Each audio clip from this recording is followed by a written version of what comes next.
আসলে যে কোনো একটি দেশে যখন সরকারের অদল-বদল হয়, সেই অন্তর্বর্তীকালীন সরকারের সময়টা আসলে সবার জন্যই দেখা যায় যে খুব দ্বিধা-দ্বন্দ্বের মধ্যে থাকতে হয় যে আসলে ভবিষ্যৎ কী হবে একটি দেশের।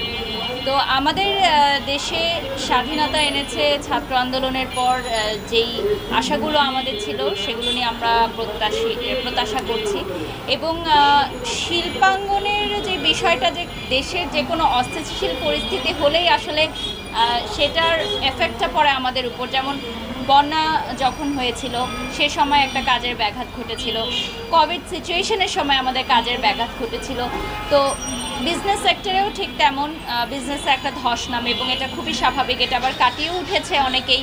এবং যেহেতু এখন বছরের শেষের দিকে, সামনে নতুন বছরে আমরা অনেক বেশি প্রত্যাশা করছি যে ভালো যাবে, বিজনেস হোক, মানুষের জীবন হোক এবং মানুষ যা যা চেয়েছিল সেগুলো হয়তো পূরণ হবে ইনশাল্লাহ। তবে শিল্পীদের মধ্যে যে একটা বিভাজন তৈরি হয়েছে বা একটা বিভক্তি চলে এসেছে রাজনৈতিক দলের কারণে, সেই জিনিসটা আসলে কখনোই কাম্য নয়। কারণ আমরা শিল্পীদের মতোই থাকতে চাই এবং সম্প্রতি আপনি যেটা বললেন যে অভিনেত্রী মেহজাবিন চৌধুরীর একটি গ্র্যান্ড ওপেনিংয়ে যেই অনাকাঙ্ক্ষিত ঘটনাটা ঘটেছে, সেটা আমিও দেখেছি এবং আমিও খুব দুঃখ প্রকাশ করেছি যে আসলে আমরা শিল্পীরা আসলে মাটির মতো, আমাদেরকে যেভাবে গড়ে নেওয়া যায় এবং মানুষের ভালোবাসা দিয়েই আমরা গড়ে উঠি।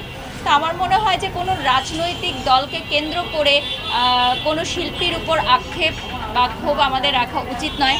একজন শিল্পী তার শিল্পকর্ম দিয়েই মানুষের মধ্যে বেঁচে থাকে। ভুল ভ্রান্তি হতেই পারে, আমরা সেগুলো ভুলে গিয়ে আগামী দিনে এগিয়ে যাব এবং মেয়ে হিসেবে আমি চাই না কোনো মেয়েকেই কখনো হ্যারাস করুক কেউ। তো এটাই আমি বলবো যে আমরা স্বাধীন বাংলাদেশটা চেয়েছি খুব সুন্দর হোক, গুছানো হোক, পরিপাটি হোক, যেখানে মেয়েরা সম্মানিত হবে, যেখানে সুন্দর সুন্দর কাজ হবে এবং নাটকের সেক্টরে উনি একজন আইডল, উনি একজন সুপারস্টার। সো ডেফিনেটলি শুধুমাত্র মেহজাবিন চৌধুরী না, আমরা সবাই চাই যখন আমরা ঢাকা বা ঢাকার বাইরে কাজ করতে যাই, আমাদের জনগণরাই যাতে আমাকে সাপোর্ট দেয়, আমাকে প্রোটেক্ট করে রাখে, আমাকে যেন কোনো বডিগার্ড নিয়ে না যেতে হয় যে আমাকে তারা প্রোটেক্ট করবে, মানুষের ভালোবাসা আমাকে প্রোটেক্ট করবে, এটাই আমি চাই।